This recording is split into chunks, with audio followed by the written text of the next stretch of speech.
Iran के ऊपर इतनी ज़्यादा इक्तिसादी पाबंदियों के बावजूद भी ईरान की मिलिट्री पर कुछ खास फर्क हमें नहीं दिखाई दिया। इसका जीता जागता सबूत हमने देखा जब इसराइल पर ईरान ने अटैक किया। उसके अंदर हमने ये देखा कि ईरान के मिसाइल टेक्नोलॉजी काफ़ी बेहतर थी। ईरान की ड्रोन्स टेक्नोलॉजी भी हमें बहुत बेहतर दिखाई दी। तो क्या ईरान के पास जो टेक्नोलॉजी है मिलिट्री के पास वो इसराइल से ज़्यादा बेहतर है, या फिर इसराइल का डिफेंस सिस्टम ज़्यादा स्ट्रॉन्ग है? इन दोनों कंट्रीज का आज की वीडियो में हम मवाजना करेंगे और ये जांचने की कोशिश करेंगे कि किसकी मिलिट्री ज़्यादा बेहतर है और कौन ज़्यादा टेक्नोलॉजी में बेहतर है। इसके अंदर हम इकोनॉमी का भी जायजा लेंगे कि किसकी ज़्यादा इकोनॉमी बेहतर है और कौन आगे सर्वाइव कर सकता है अगर इन केस इन दोनों की जंग होती है। तो वीडियो को एंड तक देखते रहिएगा।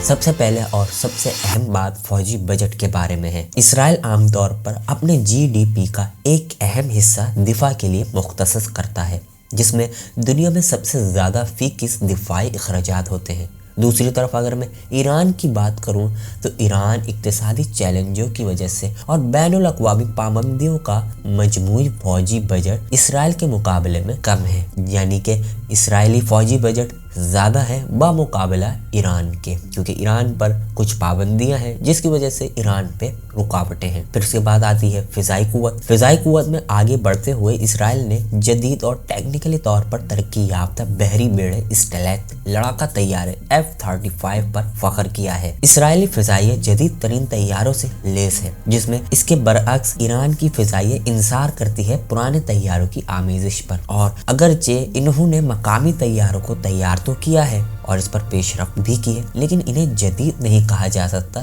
इनके मुकाबले में अब भी काफ़ी चैलेंजेस नज़र आते हैं। फिर उसके बाद आती है बात मिसाइल सिस्टम्स की। मिसाइल की सलाहियतें दोनों ममालिक की फ़ौजी हिकमत अमलियों में अहम किरदार अदा करती हैं।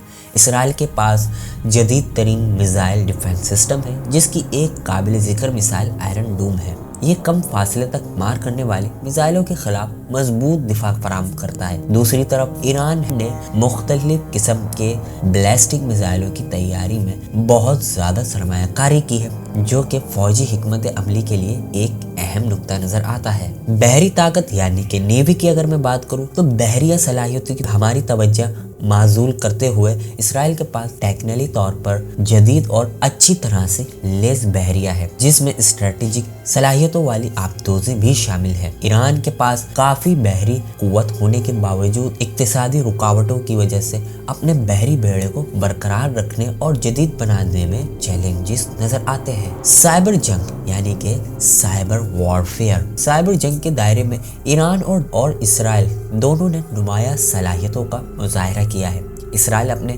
साइबर सिक्योरिटी की जदीद इंफ्रास्ट्रक्चर के लिए जाना जाता है, जबकि ईरान पर साइबर सरगर्मियों में मुलव्विस होने का इल्ज़ाम लगाया जाता है, जो जदीद तनाज़ात में टेक्निकली महारत की अहमियत को जाहिर करता है। यानी कि ईरान और इसराइल दोनों साइबर वॉरफेयर में बराबर के साबित नजर आते हैं। कुल मिला के ईरान और इसराइल की फौजी ताकत और टेक्नोलॉजी मुख्तलिफ जोग्राफियाई, सियासी और इक्तिसादी अवामिल से अलग अलग खसूसियात की नुमाइश करती है। जदीद टेक्नोलॉजी और अच्छी तरह से लेस फौजी और इक्तिसादी इसराइल का जोर अपनी फौज को जदीद बनाने में ईरान की चैलेंजों से मुतसादिम है। हमेशा की तरह ये है कि ये एक पेचीदा जोग्राफियाई सियासी मंजरनामे की एक बार एक तफहीम के साथ इन मौज़ूआत तक रसाई हासिल करना बहुत ज़रूरी है। अगर हम ईरान की ड्रोन्स टेक्नोलॉजी को देखें तो ड्रोन्स टेक्नोलॉजी के लिए मैंने ये वीडियो बनाकर रखी है ईरान की, कि ईरान के पास कितने ज़्यादा ताकतवर ड्रोन्स